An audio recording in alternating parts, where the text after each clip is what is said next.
Welcome to Falcon computer academy. मैं हूं केवल विजय और मैं आज आपको पढ़ाने जा रहा हूं एमएस एक्सेल की दो हिडन कमांड्स के बारे में। बहुत कम लोग इन कमांड्स के बारे में जानते हैं।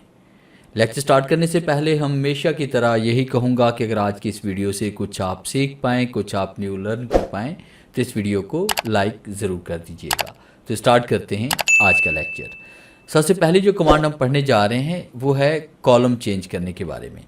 जैसे फ़र्ज़ कीजिए कि मेरे पास कॉलम की तरतीब यहाँ पे चेंज हो गई है कि यहाँ पे सीरियल नंबर यहाँ पे आ रहा है, एटो नेम यहाँ पे आ रहा है, उसके बाद क्वांटिटी ये हो गई है। अब यहाँ पे हम कॉलम को शिफ्ट करना चाहते हैं, तमाम कॉलम की तरतीब को हम सेट करना चाहते हैं। तो इसका एक आसान सा तरीका ये होता है कि सबसे पहले आपने उसके ऊपर एक रो इंसर्ट कर लेनी है।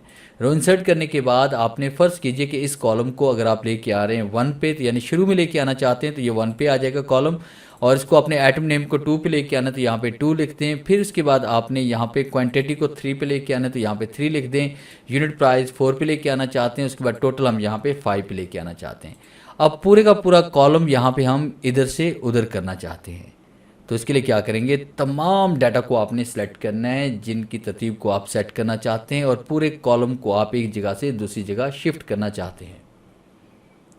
तो डाटा सेलेक्ट करने के बाद आपने यहाँ पे होम पे आना है। होम पे क्लिक करने के बाद आपने सॉर्ट एंड फिल्टर पे आएंगे, और उसके बाद आपने कस्टम सॉर्ट पे क्लिक करना है। फिर इसके बाद आपने ऑप्शन पे क्लिक करेंगे। ऑप्शन पे क्लिक करने के बाद आपकी बाय डिफ़ॉल्ट ये वाली कमांड यहाँ पे सिलेक्ट होती है, तो मगर आपने सॉर्ट लेफ़्ट टू राइट आपने सेलेक्ट करना है, और उसके बाद आप ओके पे क्लिक करेंगे। ओके पे क्लिक करने के बाद फिर आपके पास यहाँ पे रो एक्टिव हो जाएगी, तो आपने सॉर्ट बाय रो करना है। तो यहाँ पे रो नंबर 1 जो आपके पास है, जो ऊपर ऊपर आपने इंसर्ट की हुई, यानी रो 1 को हम यहाँ पे सॉर्ट करना चाहते हैं। और किस तरह से हम ऑर्डर करना चाहते हैं, स्मॉलेस्ट टू लार्जेस्ट। अब इसको आप सेलेक्ट करेंगे यहाँ पे, और उसके बाद जैसे हम ओके क्लिक करेंगे, देखिए आपके पास तमाम कॉलम तरतीब से आ चुके हैं। 1 2 3 4 5 सीरियल नंबर पहले आ गया, एटो नेम आ गया, quantity, unit price and total. तो इस तरह से बड़ी आसानी के साथ आप कॉलम को तरतीब दे सकते हैं। और दूसरी कमांड जो हम पढ़ने जा रहे हैं वो पढ़ने जा रहे हैं जस्टिफाई के बारे में। अक्सर ये होता है कि आपके पास डाटा होता है, उस डाटा को आप जस्टिफाई करना चाहते हैं।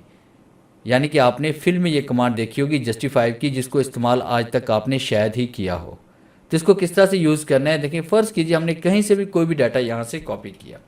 जैसे मैं इज इक्वल टू राइट करके रैंड टाइप करता हूँ, ब्रैकेट ओपन ब्रैकेट क्लोज और एंटर प्रेस करते हैं, तो डाटा हमारे पास आ जाता है। अब इसी डाटा को हम यहाँ से कॉपी कर लेते हैं।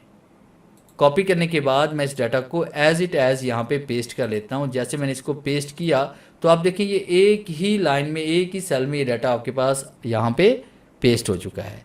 अब इसको हम तरतीब देना चाहते हैं, तो यहाँ पे आपने क्या करना है, उन तमाम सेल्स को सिलेक्ट करें जिन सेल्स तक ये डाटा आप एडजस्ट करना चाहते हैं, जस्टिफाई करना चाहते हैं। यानी जहाँ पे डाटा कॉपी किया हुआ है उस सेल से लेकर बाकी तमाम सेल्स को यहाँ पे सिलेक्ट कर लें।